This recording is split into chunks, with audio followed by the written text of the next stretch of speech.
Olá, seja bem-vindo ao podcast do canal O Bandeirante, a história do Brasil narrada como no tempo dos seus avós. Neste, que é o 14º episódio, eu reúno os áudios de 7 vídeos publicados no meu canal do YouTube, e esses vídeos trataram respectivamente dos seguintes temas.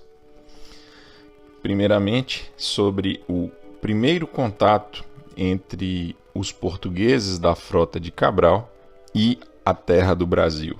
Em seguida, sobre a ancoragem naquele lugar que Pero Vaz de Caminha chamou de o Porto Seguro. Em seguida, conta-se como foi o encontro de 2 índios que embarcaram na nau Capitânia e encontraram Pedro Álvares Cabral. Em seguida, a narração do primeiro desembarque feito pelos portugueses num ilhéu de areia e corais chamado, que eles apelidaram de Coroa Vermelha.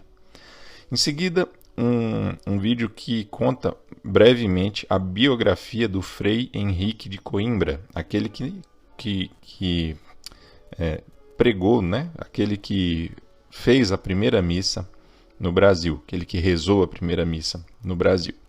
Em seguida, a narração da primeira missa propriamente. E, por último, o que os portugueses fizeram naquele dia da primeira missa, na parte da tarde. Ok? Então, com esse episódio, nós cobrimos mais ou menos a metade do período da chamada Semana de Vera Cruz, daquele período que os portugueses estiveram em solo brasileiro. No próximo episódio, então, nós completaremos com a segunda metade da Semana de Vera Cruz. Se estiver ouvindo no YouTube, não deixe de se inscrever, curtir o vídeo, ativar as notificações, comentar e compartilhá-lo. E se estiver ouvindo em alguma plataforma de áudio da sua preferência, como Spotify, Google Podcasts e Apple Podcasts, não deixe de assinar e compartilhar esse conteúdo com amigos, conhecidos ou familiares que tenham interesse na história do Brasil. É isso, um abraço e até a próxima. Então, depois de terem celebrado a Páscoa embarcados no dia 19 de abril, e depois de, no dia 22, numa quarta-feira, terem avistado terra e o Pedro Álvares Cabral já ter dado nome à terra, ele chamou a terra de Vera Cruz, e um primeiro monte que eles avistaram, em frente ao qual eles estavam ancorados, ele chamou de Monte Pascoal. Ali, na quinta-feira, 23 de abril, logo ao amanhecer, eles se viram diante da nova terra. Estavam ancorados a mais ou menos 30 quilômetros da terra, da praia. Levantaram âncoras e começaram a navegar lentamente para mais próximo da terra. Quando foi umas 10 da manhã, mais ou menos, eles já tinham percorrido um pouco mais de 30 quilômetros. Eles ancoraram de novo, e agora mais ou menos a 3 quilômetros apenas da praia. Depois disso, o caminho, tudo isso que eu estou falando para vocês, pessoal, 80% está na carta do Pero Vaz de Caminha. Então, ele diz que eles, dessa segunda ancoragem, a 3 quilômetros da praia, eles ficaram estacionados em frente a um pequeno rio. A maioria dos historiadores acham que esse rio é um rio chamado Rio Caí, mas existem alguns também que defendem que não é o Rio Caí, é o Rio do Frade, que fica todo mundo ali perto, mais ou menos, principalmente esse Rio do Frade, fica muito próximo da cidade famosa turística aí, que é Trancoso, na Bahia, atualmente, tá? Bem, então eles, depois que ancoraram pela segunda vez, muito próximos, os capitães de todas as embarcações, de todas as 12, pegaram seus pequenos barcos, como o Caminha chama, batéis, e foram para a nau Capitânia. Fizeram ali uma reunião de todos os capitães. O Pedro Álvares Cabral decidiu então enviar Nicolau Coelho, que foi um navegador que esteve com Vasco da Gama nas Índias, e ele era muito experiente, Nicolau Coelho entrou num batel junto com mais 3 homens e provavelmente juntando esses 4, Nicolau Coelho e os outros 3, os 4 juntos falariam provavelmente 7 ou 8 idiomas, tá? Da África, da Ásia, da Europa, né? Isso provavelmente para tentar estabelecer contato com os indígenas que estavam lá na praia, já que eles já tinham avistado, segundo Caminha, 7 ou 8 homens na praia. Então o Nicolau Coelho entrou no batel e foi em direção à boca do rio. Muito bem. Quando ele chegou lá, próximo à boca do rio, o que aconteceu? Os 8 homens se multiplicaram, né? Outros viram o batel vindo e se aproximaram, já eram 18 ou 20, e todos armados de arco e flecha.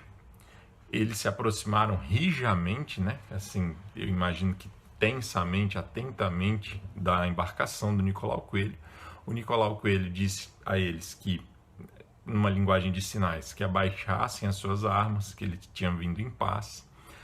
Os índios abaixam as armas e aí é feita a primeira troca comercial entre tupiniquins, que eram esses os índios que estavam ali. Tupiniquins são um ramo do grande grupo dos tupis guaranis. Esse grupo ficava ali, exatamente ali naquela região da Bahia e um pouquinho mais ao sul, no Espírito Santo. Eles vão fazer a primeira troca comercial. Comercial é uma maneira de dizer, a primeira troca, né? Então, o que o Nicolau Coelho vai fazer? Ele vai jogar para a praia um sombreiro preto, um gorro vermelho e uma carapuça de linho. E os índios, por sua vez, vão dar para ele o quê? Um chapéu, um sombreiro com penas coloridas.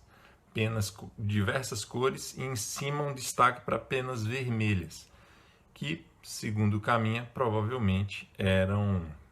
Segundo um livrinho que eu tenho aqui que chama A Viagem do Descobrimento, do Eduardo Bueno, que é um jornalista, historiador também. Ele tem até um canal aqui no YouTube, acho que chama Buenas Ideias.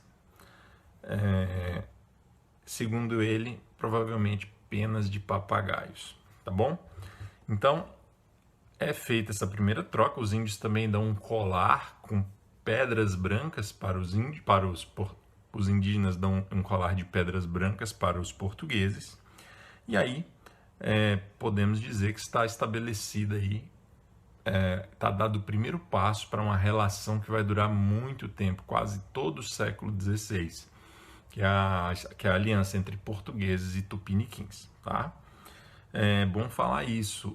Os europeus, não só os portugueses, vão fazer alianças com os índios.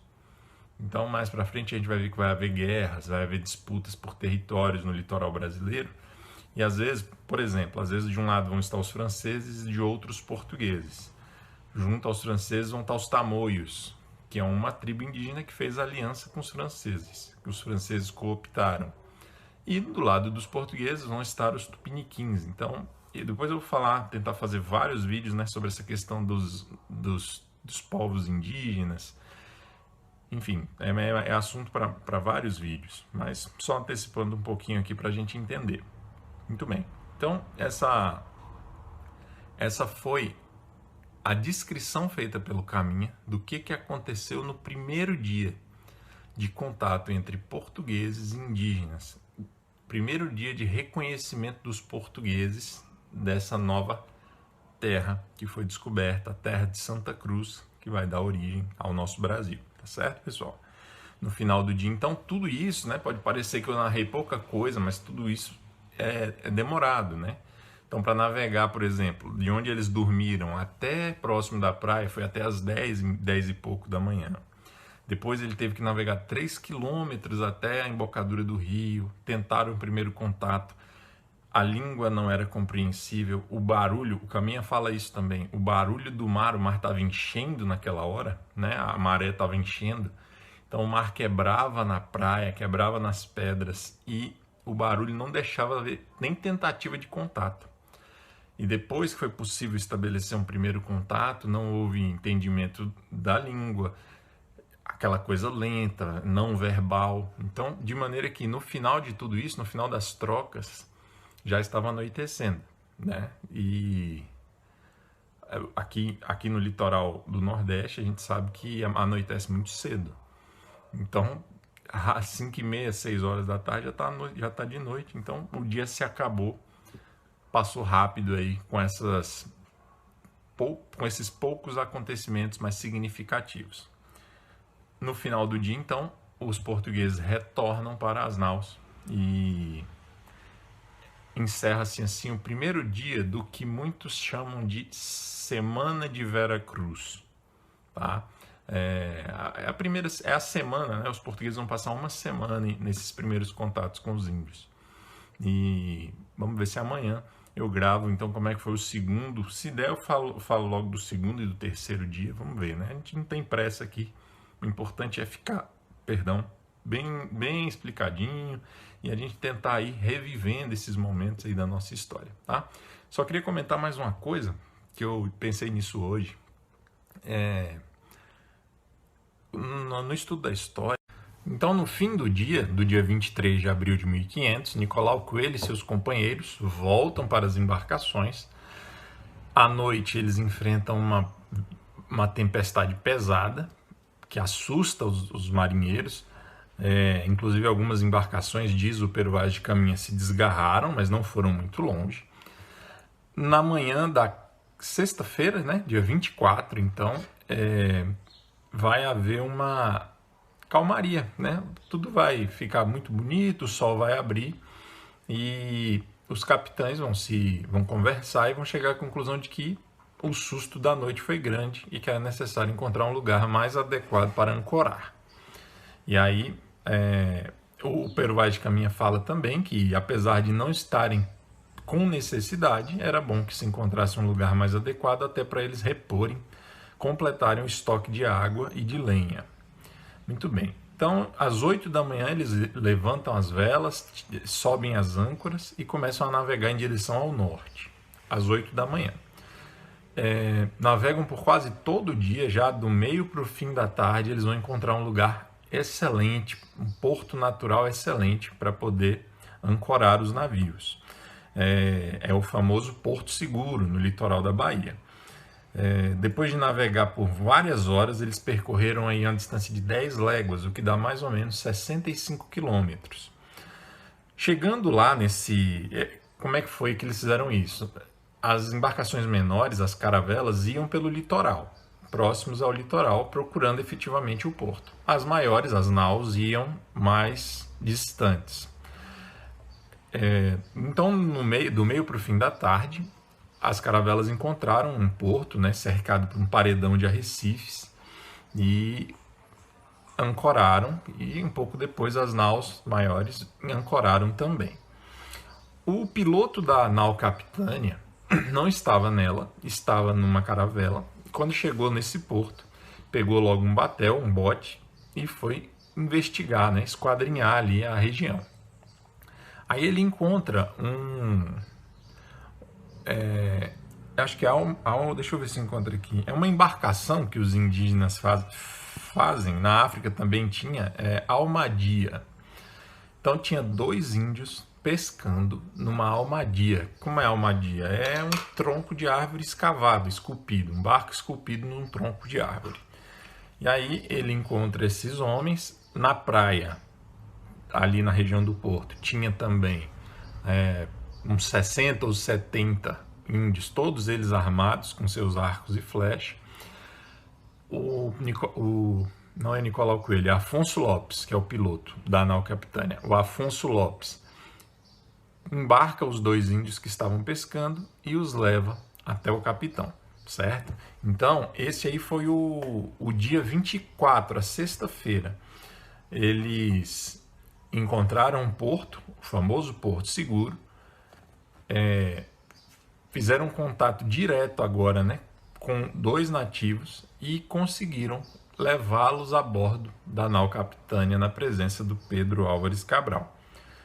E aí, no entardecer, já quase à noite do dia 24, vai ter a primeira conversa, né? A primeira, entre aspas, primeiro diálogo, apesar de nenhum dos dois grupos conseguir entender nada da língua dos outros, mas numa linguagem universal, assim, de gestos e apontando.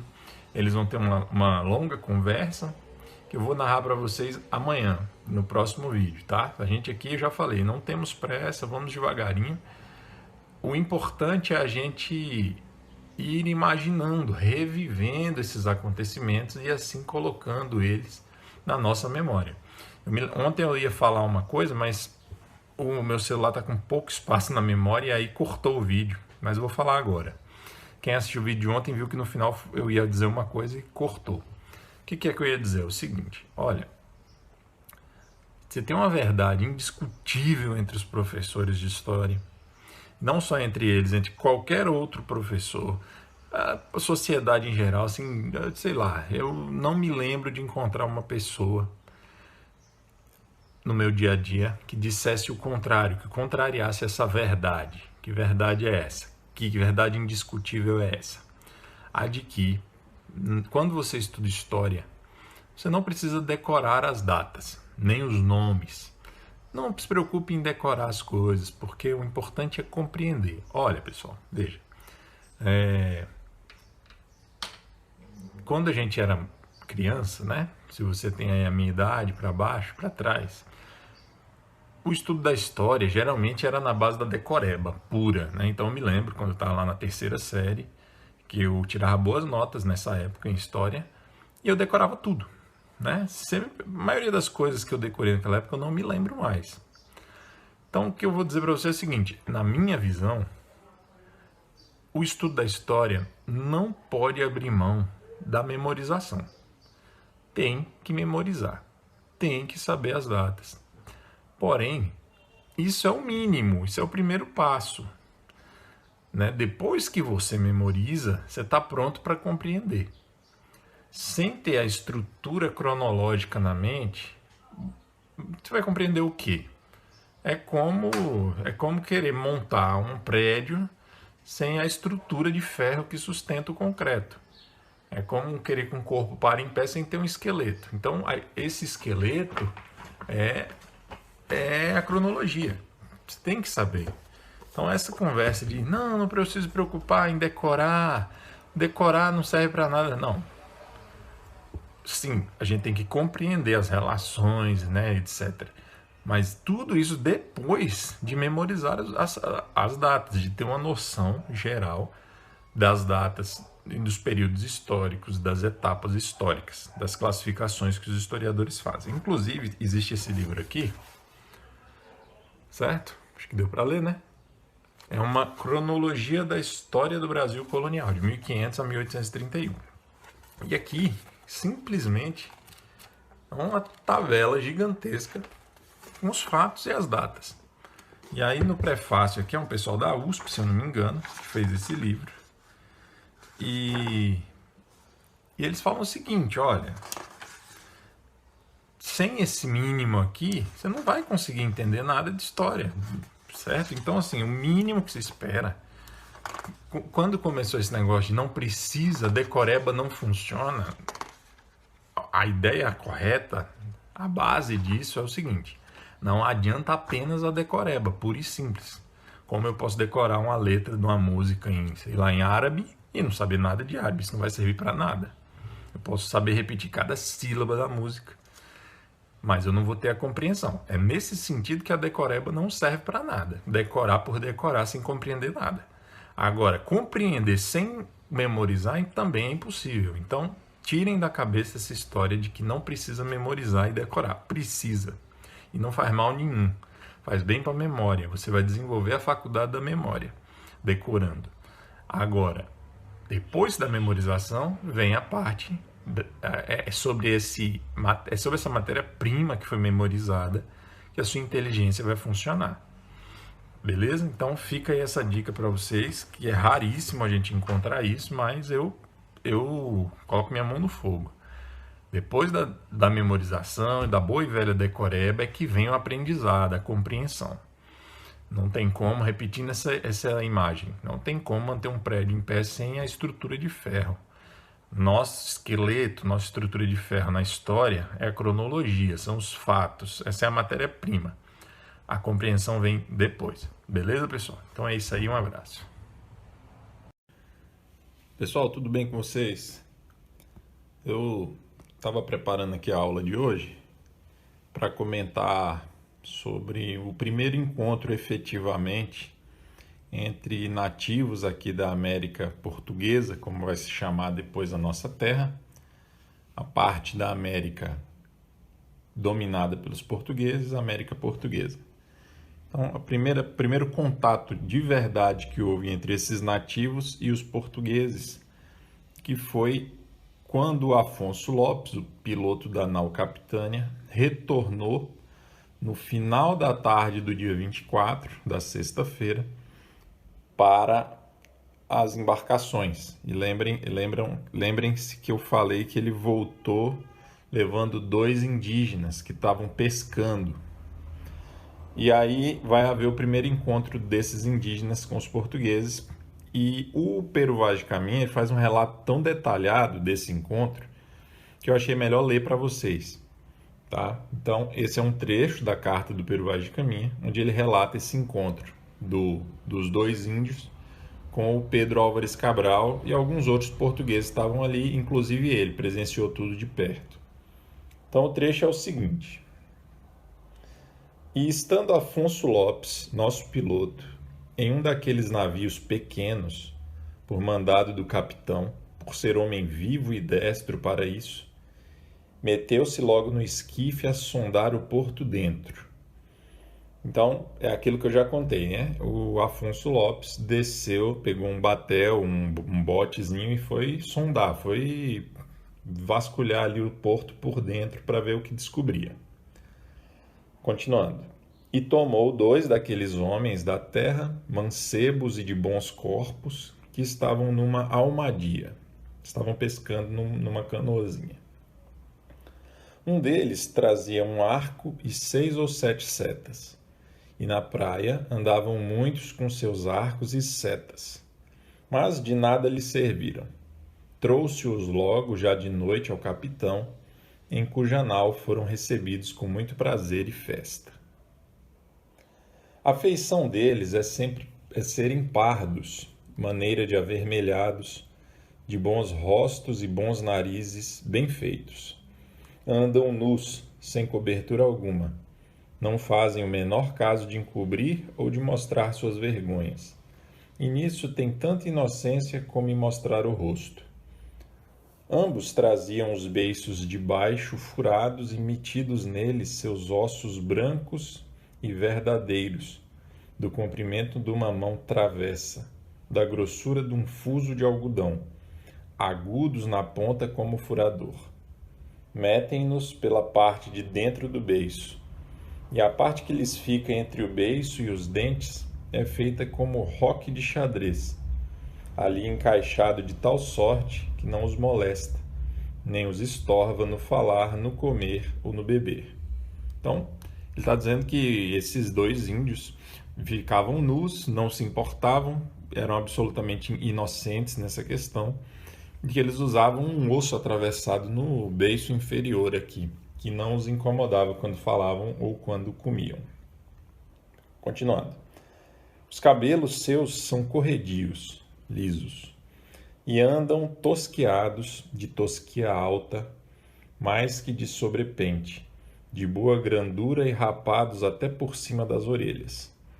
E um deles trazia por baixo da solapa, de fonte a fonte para detrás, uma espécie de cabeleira de penas de ave amarelas, que seria do comprimento de um coto, muito basta e muito cerrada, que lhe cobria o toutiço e as orelhas.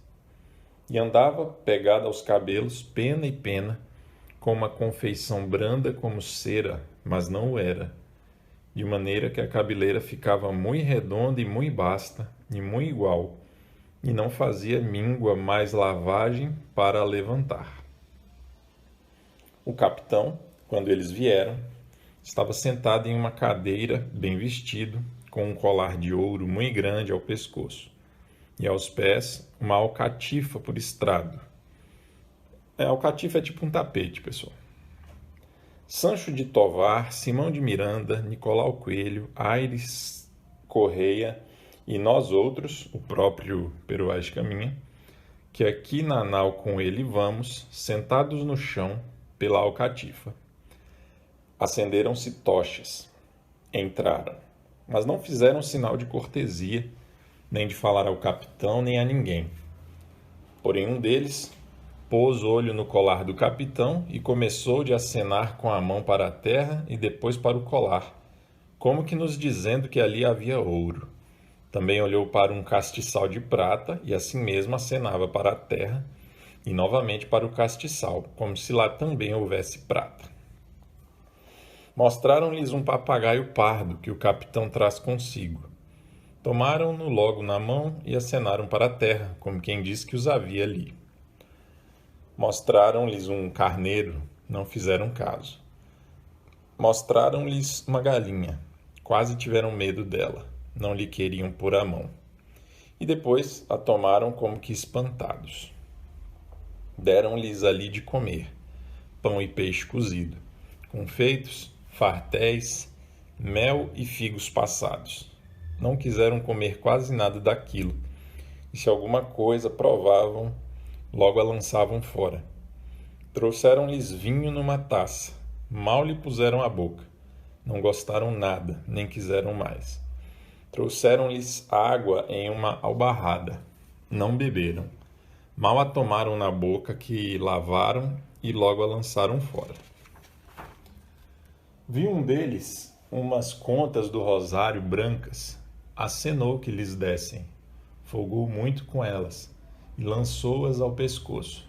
Depois tirou-as e enrolou-as no braço e acenava para a terra e de novo para as contas e para o colar do capitão, como dizendo que dariam ouro por aquilo.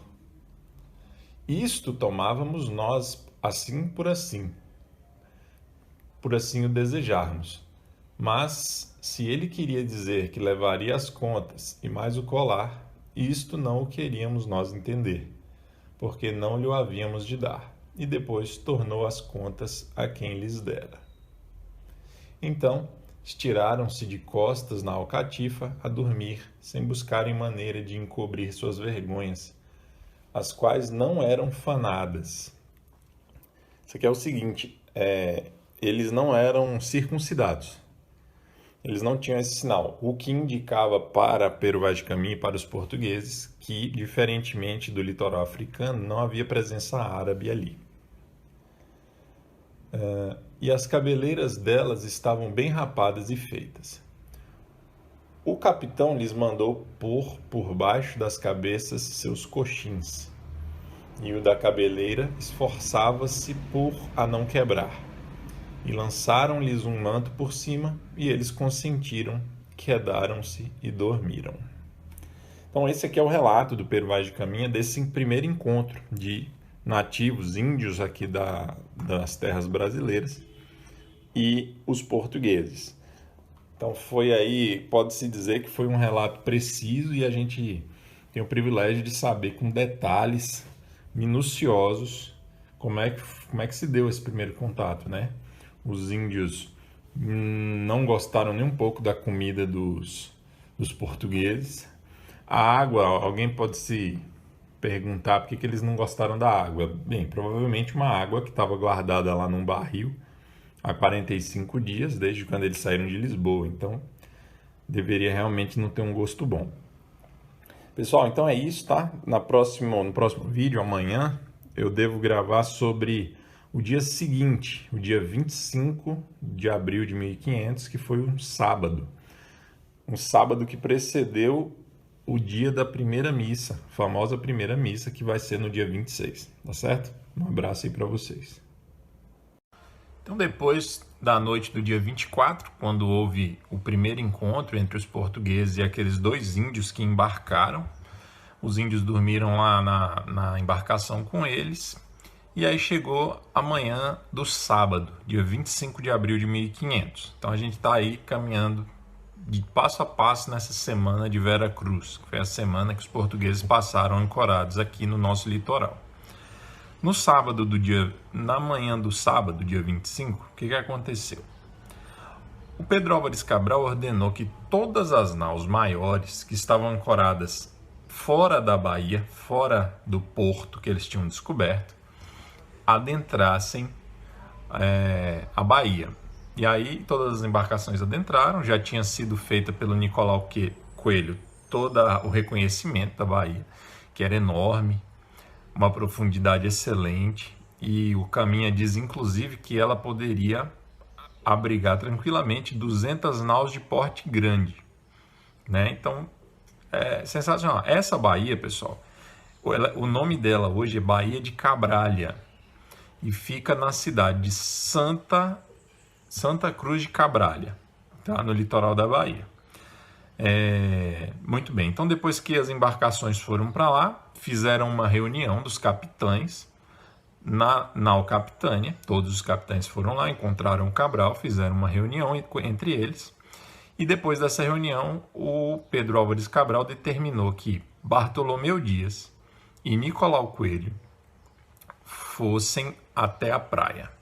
Então eles pegaram embarcações pequenas, os batéis, e foram até a praia. Quem é que foi com eles? Foi com eles um degredado chamado Afonso Ribeiro.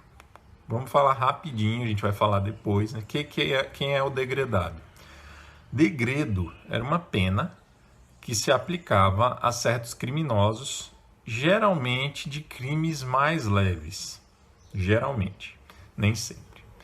Então, o degredo era o seguinte: você cometeu um crime em Portugal, uma das penas que você poderia receber para você sofrer a punição daquele crime cometido era o degredo, era você ser enviado para um outro lugar fora do seu país e a pena era ficar ali.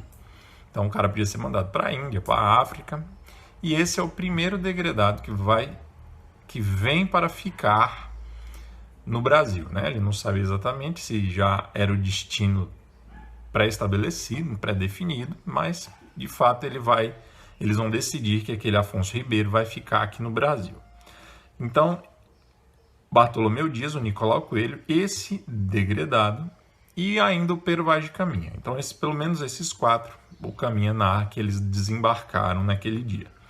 Eles deram presentes, então o Cabral mandou dar presentes para aqueles dois mancebos, aqueles dois índios. Eles receberam um gorro, uma camisa, e receberam também um rosário de contas de osso, que eles colocaram no pescoço. Muito bem, então eles desembarcaram esses dois índios. Aí o que aconteceu? Quando eles chegaram na beira da praia, juntou lá uns 200 índios perto da embarcação. Os índios que estavam dentro da embarcação disseram para eles se afastaram, pediram para eles colocar as armas, os arcos e as flechas no chão, eles colocaram. E aí os dois mancebos saíram num carreirão, desceram do barco, atravessaram lá um riacho e dentro de pouco tempo voltaram já nus e sem nenhum daqueles presentes que eles tinham recebido. O degredado desceu da embarcação também, só ele, além dos índios, e meio que ele foi acolhido ali por aqueles índios que estavam na praia. Bem, aí os portugueses começaram a encher alguns barris com água. Os índios solicitamente correram e começaram a ajudá-los. Então os índios enchiam os barris, jogavam para os portugueses pegavam. E depois que eles faziam isso, eles pediam, né? Faziam um sinal pedindo alguma coisa em troca. E o Nicolau Coelho tinha com ele as palavras que o Pero Vaz de Caminha usa são cascavéis e manilhas, que são colares, as cascavéis, e as manilhas são uma espécie de pulseiras que podiam ser usadas no pulso ou no tornozelo. Mas o Caminha disse que os índios aceitariam qualquer coisa que se dessem, um gorro, um sombreiro, qualquer coisa os índios aceitavam em troca daquela água ali.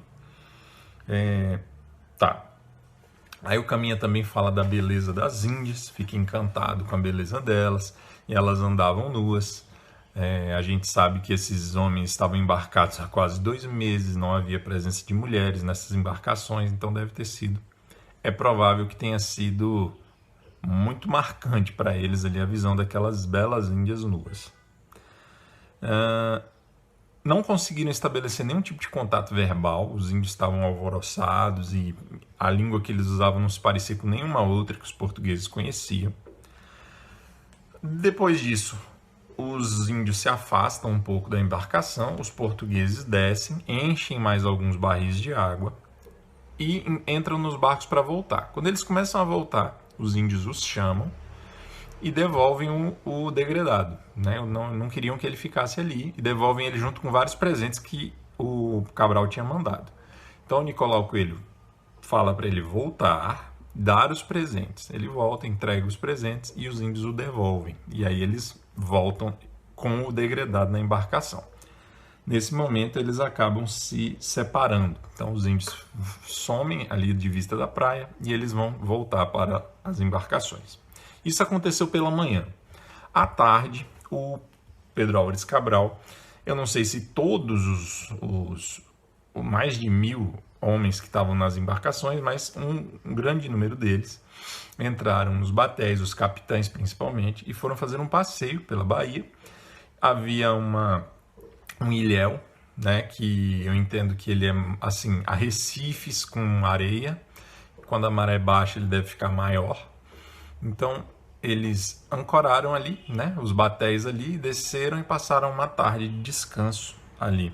Houve pescaria e só à noite eles retornam para as embarcações. O nome desse ilhéu é Coroa Vermelha. Como eu disse para vocês, quando a maré seca, ele se expande, quando a maré enche, ele reduz de tamanho, mas ele só pode ser alcançado com maré baixa ou maré alta, a nado ou através de embarcação. Então eles meio que se sentiram seguros ali, porque apesar do bom contato inicial, eles não sabiam o que esperar daqueles índios ainda. Essa Coroa Vermelha é um ilhéu que fica exatamente entre Porto Seguro hoje, atualmente, Porto Seguro na Bahia, e Santa Cruz Cabralha, beleza? Fica ali, né, numa enseada. Então é isso, pessoal. Esse foi o sábado. No dia seguinte, agora, no domingo, vai haver a primeira missa, que eu espero na segunda-feira colocar um vídeo sobre ela. Ver se eu faço um vídeo um pouquinho maior, com mais detalhes sobre esse assunto, que eu acho que é um evento marcante, uma espécie de mito fundador do Brasil, né? A primeira missa. Depois eu vou falar dela. E tem alguns, digamos assim, algumas nuances aqui nesses fatos que eu narrei hoje, que eu ainda quero gravar um vídeo para dizer para vocês, né? Então, existem alguns indícios aqui, por exemplo, o Pedro Álvares Cabral não abasteceu seu navio com água em Cabo Verde. E isso era um costume certo, isso era uma prática comum. Então, alguns historiadores vão dizer, olha, isso é um indício de que ele já conhecia a terra do Brasil. E ele sabia que ia fazer uma parada ali, porque não fazia sentido não abastecer de água em Cabo Verde. E depois de Cabo Verde, eles tinham que dar uma grande volta pelo oceano, então... Coisas desse tipo. Indícios que os fatos ocorridos nesse dia podem nos revelar. Esses fatos mostram para a gente alguns conhecimentos, mas como aqui nós estamos fazendo apenas uma exposição dos fatos inicialmente, então vamos ficar por aqui. Depois a gente pode tentar, né, investigar o que esses fatos nos mostram. Beleza, pessoal? Então é isso. Espero que tenha ficado claro e vamos continuar. Talvez vocês não tenham ouvido falar dele pelo nome, mas Henrique de Coimbra, o Frei Henrique de Coimbra, foi o homem que rezou a primeira missa no Brasil. Ele veio na esquadra de Pedro Álvares Cabral, acompanhado por outros freis franciscanos, ele também era franciscano, e ele reza as duas primeiras missas, que aconteceram naqueles dias em que Cabral esteve aqui na costa brasileira ancorado. Só que tem algumas curiosidades muito interessantes sobre a vida desse frei e a gente vai conhecer um pouquinho da história dele. O Frei Henrique de Coimbra, na verdade, por mais de 300 anos, foi conhecido por esse nome, como se Coimbra fosse o seu sobrenome. Na verdade, não é. Apenas ele era o Frei Henrique, vindo da cidade de Coimbra. Essa informação,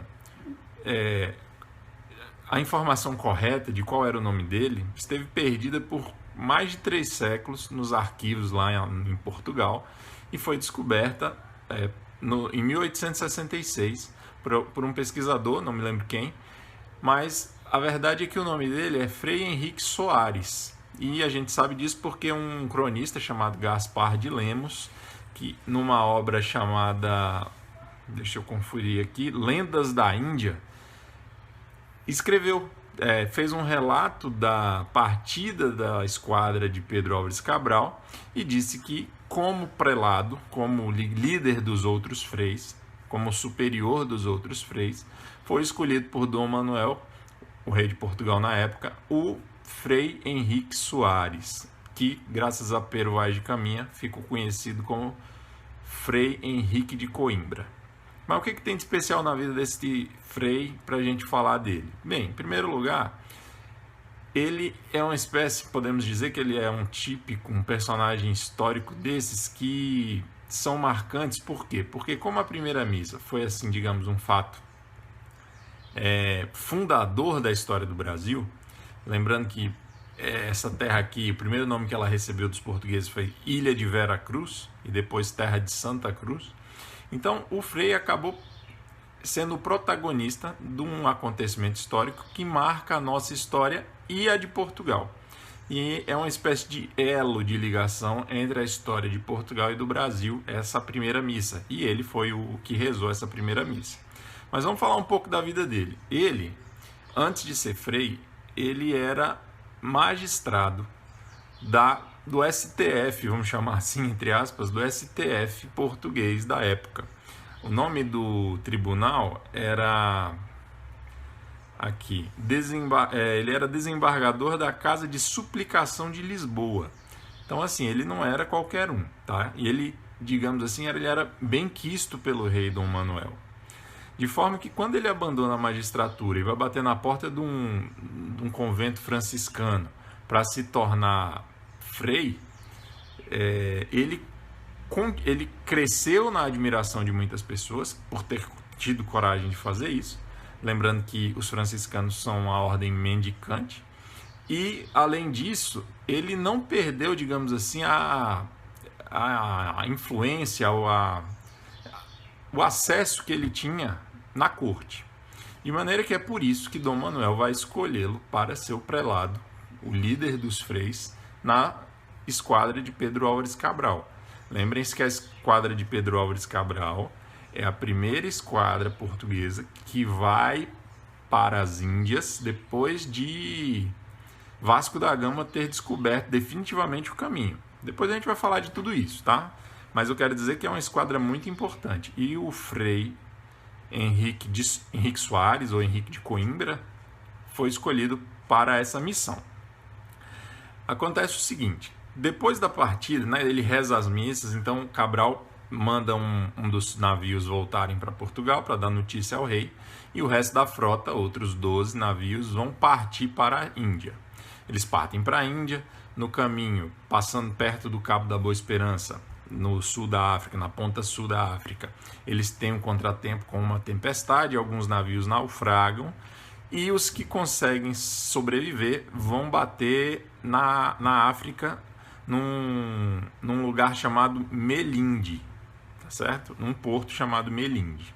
Ali o Frei Henrique começa a pregar para as pessoas ali, mas ele não é bem visto, ele atrai o ódio das pessoas ali naquela região. Não tenho certeza, talvez porque se fosse uma região de muçulmanos, não sei. Enfim, o que importa é que ardilosamente é planejado um assassinato contra ele, né? Um atentado para tirar a vida do Frei Henrique de Coimbra. Mas Cabral descobre os planos e consegue interferir e ele não é assassinado. Eles passam algum tempo ali, algumas semanas ali, se reorganizando para seguir para as Índias.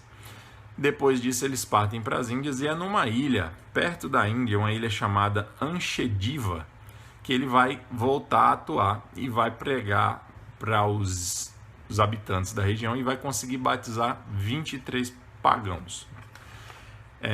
Depois do batismo desses 23 pagãos, eles seguem em viagem e vão parar em Calicut, que era o destino final, o objetivo final de Pedro Álvares Cabral. Chegando lá em Calicut, vai acontecer várias coisas interessantes relacionadas à vida do Frei. Por exemplo, ele consegue converter muitas pessoas, consegue converter uma espécie de líder religioso, e graças a essa conversão ele consegue atrair, esse líder religioso atrai outras pessoas. Diante do sucesso catequizador do Frei Henrique ali, um grupo de mercadores maometanos preocupados com aquela influência cristã ali vão organizar um levante, uma rebelião, e vão assassinar 3 daqueles 7 freis que acompanhavam o Frei Henrique de Coimbra. Eles vão esquartejar os 3, vão ferir o Frei Henrique e os outros 4 freis, que vão ser salvos milagrosamente por intervenção de Cabral, que chega com, digamos assim, com os soldados que o acompanhavam. Então ele é salvo, está ferido gravemente, é levado para o navio, e no navio ele acaba se curando, né? É feito todo um tratamento e ele se cura. Daí eles partem para Cochin, outro lugar ali na Índia. Em Cochin, o que vai acontecer com o nosso Frei? Para não dar despesa para Pedro Álvares Cabral, ele e os outros freis vão coletar esmolas na cidade e, satisfeitas suas necessidades mínimas, o resto do dinheiro que eles conseguiam com esmolas, eles vão dar aos mendigos. Isso vai impressionar muito as pessoas lá, e muitos vão se converter por causa dessa abnegação, certo? Por causa desse altruísmo do Frei Henrique de Coimbra e seus companheiros. Logo após isso, vai haver uma epidemia, uma doença muito contagiosa na cidade, nessa época em que ele estava bem visto, convertendo muitas pessoas por causa dessa generosidade dele. Vai haver uma epidemia, uma doença muito contagiosa. E o Frei Henrique, ao invés de se proteger, vai se entregar totalmente para ajudar a salvar vidas, e quando não conseguir salvar vidas, sepultar os mortos, correndo o risco de ser contaminado com a doença. Então, aí que o cristianismo se espalha ainda mais, com mais força naquela região. E nessa cidade de Cochin, nessa região de Cochin, vão se criar capelas católicas em vários pontos da cidade. Então é um sucesso catequizador e evangelizador a ação do Frei Henrique de Coimbra ali.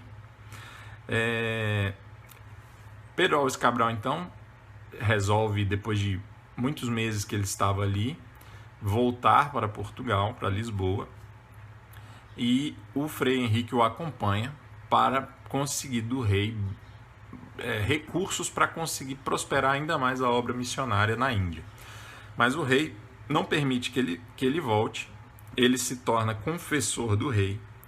Alguns anos depois ele se torna bispo em Ceuta, no norte da África, e ele vai ter inúmeros sucessos na sua carreira, entre aspas, né, sua carreira religiosa, que poderiam ter feito dele um homem muito conhecido, mas a verdade é que é a seguinte: ele se tornou conhecido por um fato extremamente simples e corriqueiro entre os religiosos, entre os padres, que é o ato de rezar uma missa. Provavelmente, se ele não tivesse rezado a primeira missa aqui em solo brasileiro, a gente não estaria falando dele. Ele não ficou conhecido na Índia, né? Ele não é uma personalidade reconhecida na Índia hoje em dia. Ele não é reconhecido como um grande jurista que ele foi em Portugal, nem como bispo no norte da África. Ele é conhecido por nós, brasileiros. Por quê? Porque ele foi o frei que rezou a primeira missa em solo brasileiro. Depois a gente vai falar dessa missa também, tem alguns relatos sobre ela, muito interessantes. Um abraço para vocês. Então, depois de uma tarde agradável lá em que os capitães das naus descansaram, o Pedro Álvares Cabral levou todas as personalidades mais importantes lá para aquele ilhéu, a coroa vermelha, e ali eles tiveram uma tarde de descanso, né, de lazer, houve pescaria, como eu falei, muito bem. Depois disso, embarcaram novamente, e na manhã seguinte, dia 26 de abril, era domingo. era o domingo de Pascuela, como diz o Pero Vaz de Caminha, que é o domingo seguinte ao domingo de Páscoa.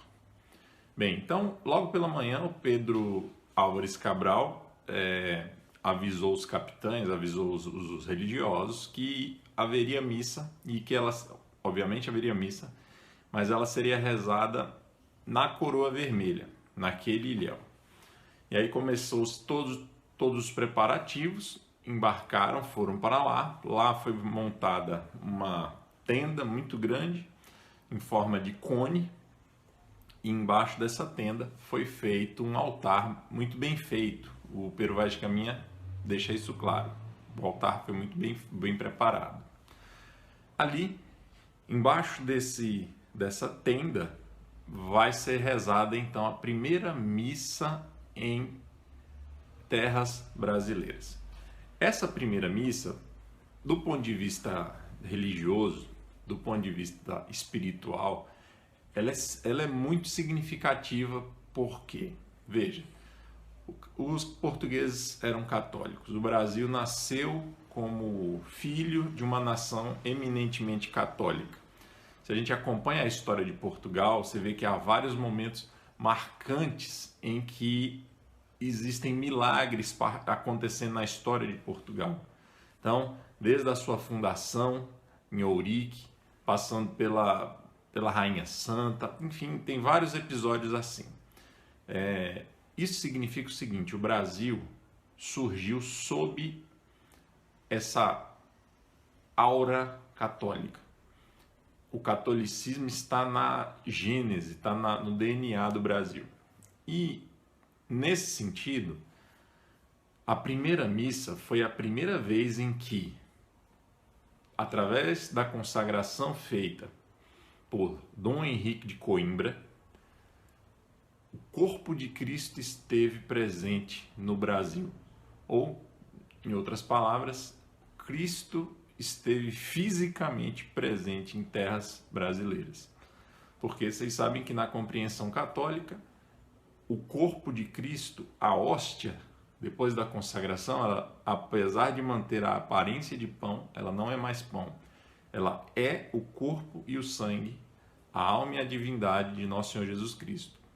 Então, tem esse significado. Você vai ler todos os manuais de história do Brasil, não só os atuais, muitos dos antigos também, e você não vai encontrar essa referência. Uma coisa de uma importância assim imensurável, você não encontra.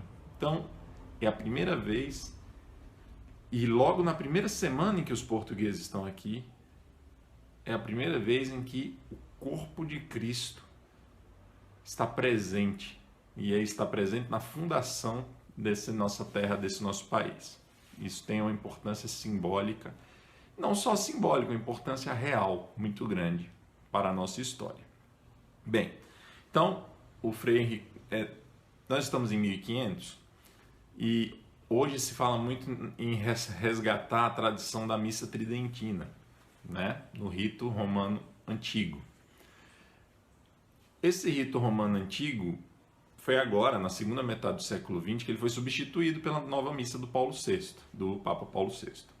Então, antes dessa mudança, que eu não me lembro quando foi, acho que na década de 60, a missa sempre foi aquele modelo da missa tridentina. Mas, em 1500 ainda não havia essa missa tridentina como se conhece, como existiu durante muito tempo. Porque essa missa tridentina começou em 1570. Né? Então foi após a Reforma Protestante, Concílio de Trento, aí acho que por volta de 1570 que vai ser estabelecido esse rito romano, que vai durar aí séculos e que hoje a gente chama de missa tridentina. Então o rito era diferente, eu não sei como era o rito, mas o Caminha fala que houve missa e depois da missa houve a pregação. Então eu não sei, aí muita gente deve saber, o pessoal que estuda essa área, mas de fato o que acontece? A missa foi rezada, o Caminha fala que todos assistiram aquilo com muito prazer e devoção. Aí quando acaba a missa, o padre se desparamentou, subiu numa cadeira e foi fazer a pregação. Na pregação, ele falou sobre a história do Evangelho e, para concluir, ele falou sobre o descobrimento da terra do Brasil e sobre como aquela terra estava sendo abençoada na sua gênese, né? Por quê? Por causa da presença da bandeira da ordem de Cristo. Por causa da presença de Cristo, efetivamente. Mas simbolicamente falando, aquela bandeira que Dom Manuel entregou para Pedro Álvares Cabral lá na partida, estava estendida durante toda a missa ali no ilhéu da coroa vermelha. Então, essa primeira missa tem esse significado. O Brasil está sendo fundado sob a proteção, sob a égide de Cristo. Muito bem. O que mais que eu posso falar para vocês sobre isso? Acho que é só. Os índios estiveram, uma multidão de índios esteve na praia, né, assistindo de longe a cerimônia. Durante a missa, curiosamente, eles ficaram sentados na areia assistindo de longe. E quando terminou a missa, que o Dom Henrique de Coimbra foi fazer a pregação, eles se levantaram, tocaram alguns instrumentos que eles tinham e dançaram na praia, tá? E outra coisa importante dizer é o seguinte: esses indígenas, daqui uns dias a gente vai ver que vai ter uma segunda missa, agora não na ilha, mas na terra mesmo, e vai haver uma participação deles. Bem, vou deixar para falar lá, né? Para que antecipar as coisas. Tem um detalhe que eu estou esquecendo de dizer para vocês, fiquei tentando lembrar aqui no último minuto, não consegui. Aqui atrás tem uma imagem do Vitor Meirelles, essa imagem é muito famosa. Ela se chama a primeira missa, mas retrata melhor a segunda missa. Então, quando eu for falar da segunda missa, eu comento essa imagem que está aqui atrás com vocês. Beleza, pessoal? Acho que é isso. Se tiver faltando algum detalhe, no próximo vídeo eu comento com vocês. Um abraço. Ainda no domingo, 26 de abril, após a pregação do Frei Henrique de Coimbra, os capitães dos navios e mais alguns embarcaram nos botes, nos batéis, como chama o caminho, e foram até a praia. Chegando na praia, o batel do Bartolomeu Dias vai ser o único do qual vão desembarcar. Então, entre aqueles que desembarcam, tem um jovem que se mistura com os índios. E havia uma curiosidade mútua, digamos assim. Os índios ficaram muito impressionados com aquelas figuras. Aparentemente, mais do que os portugueses ficaram com os índios, já que, por mais diferentes que os índios fossem, os portugueses já estavam acostumados há algum tempo, né, pelo menos algumas décadas, a desembarcar no litoral da África, da Índia. Então, o susto dos índios provavelmente foi um pouco maior, especialmente se aquele grupo de índios ainda não tivesse se deparado com nenhum europeu. A gente sabe que, nesse momento, alguns europeus já desembarcaram no Brasil. Eu já falei sobre isso. Mas foram em locais diferentes. Não há nenhum registro de que, precisamente ali, onde Cabral estava, tivesse havido algum desembarque. Então, vamos aceitar a hipótese de que esses índios nunca viram europeus. Então, o choque deve ter sido tremendo. Ok. Então, esse jovem que desembarcou da nau do Bartolomeu Dias se misturou com os índios. Isso tudo é narrado pelo caminho, pessoal. Como sempre, os portugueses pediam para os índios baixarem as armas, os arcos e flechas. E geralmente eles baixavam. Até agora todos tinham baixado, mas dessa vez alguns não baixaram, curiosamente. E havia um índio em especial, provavelmente um guerreiro, que o Caminha descreve detalhadamente como o corpo dele estava pintado de vermelho e outras cores, mas destacando o vermelho. Inclusive ele menciona que quando aquele guerreiro entrava em contato com a água, a tinta não se soltava, não se apagava, ao contrário, realçava, adquiria mais brilho. E esse guerreiro ficava alertando seus companheiros para que se afastassem dos portugueses. Isso o Caminha entendeu. Bem, então, após isso, eles embarcam novamente e voltam para o ilhéu da Coroa Vermelha. Ali no ilhéu eles vão almoçar, eles vão procurar alguns crustáceos, e o Caminha registra que viu um camarão de um tamanho inimaginável para ele. Então, os portugueses, desde o século XII, ou até antes, já se dedicavam intensamente à pesca. E os navegadores portugueses já estavam há muito tempo viajando por mares desconhecidos. E o Caminha disse que jamais tinha visto ou ouvido falar de um camarão daquele tamanho. Impressionou muito o Caminha. Bem, depois do almoço, o Cabral reuniu os capitães novamente, fizeram uma nova reunião. E nessa reunião, eles debateram, primeiro, se eles iam capturar 2 índios para enviá-los a Dom Manuel I. E depois de discutirem, concordaram que era melhor não, e que não era tão necessário e não faria grande diferença.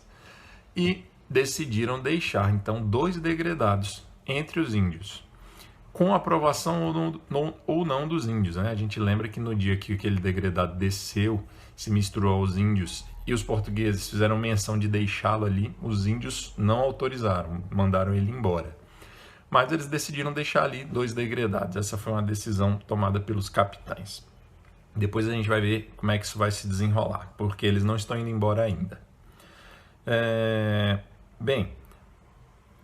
Depois disso, Cabral ordena que todos eles voltem para os batéis, retornem à praia e façam um passeio, uma espécie de olhar, né? Qual é a palavra? Vistoriar, vamos dizer assim, né? Dar uma olhada na praia, investigar ali algumas coisas que eles não tinham visto ainda. Durante esse passeio, vale a pena ler depois a carta do Caminha. Talvez eu grave aqui um áudiozinho, ele narrando vários acontecimentos interessantes, como os índios os chamavam para desembarcar, né? Antes deles chegarem na praia, de longe os índios viram os batéis, já colocaram suas armas no chão por hábito e os chamavam para vir. Quando eles vinham, os índios se afastavam, se refugiavam atravessando um pequeno rio. Quando eles atravessaram o rio, alguns se misturavam com os portugueses, outros ficavam arredios, né, ariscos, e subiam num monte que tinha ali perto. Então, essa relação assim de aproximação lenta, né? Alguns mais desconfiados, outros menos. Ele narra que encontraram palmitos de excelente qualidade, comeram ali esses palmitos. Narra o encontro do Cabral com um índio velho que tinha um enorme buraco aqui, né? Em comparação com o buraco que os outros tinham aqui, o dele era muito grande e tinha uma pedra colorida encravada aqui. E aí o Cabral, conversando com ele, fala alguma coisa sobre a pedra e o índio parece que entende que era para colocar a pedra no beiço do Cabral. Aí o Caminha disse que isso virou motivo de piada entre eles, porque o índio ficou tentando colocar a pedra no beiço do Pedro Álvares Cabral. Bem, havia um jovem entre eles chamado Diogo Dias. Esse Diogo Dias o Caminha disse que ele era muito, vamos dizer assim, desenrolado. E aí ele viu que os índios estavam dançando lá num determinado lugar, se meteu no meio dos índios, levou um gaiteiro com ele, o gaiteiro começou a tocar e ele começou a ensinar os índios a dançar, e os índios o acompanharam muito bem, pelo visto, pelo que diz o Caminha. Ele depois deu umas cambalhotas, uns mortais, e os índios ficaram muito impressionados. Bem, aí o Caminha diz assim que a saúde, o vigor daqueles índios, a limpeza deles era uma coisa impressionante. E aí ele faz uma comparação assim, ele julga, né? Ele avalia e julga que aqueles índios viviam no mato como animais, sem casa e sem abrigo. E aí ele faz a seguinte comparação, ele diz que assim como os pássaros que vivem na natureza têm mais saúde que os que vivem confinados, provavelmente isso explicaria por que aqueles índios aparentemente tinham tanta saúde a mais além dos portugueses. Além do que a saúde dos portugueses. Bem, o que mais que ainda acontece nesse final de domingo? O Afonso Ribeiro, aquele degredado que num outro episódio eu falei que foi enviado para o meio dos índios, se mistura com os índios, provavelmente era uma orientação do Cabral para ele, né? E acaba conseguindo ir até o interior da mata, lá na região onde os índios realmente ficavam, se abrigavam. E aí ele vê lá algumas choupanas de arbustos, né, alguma coisa assim.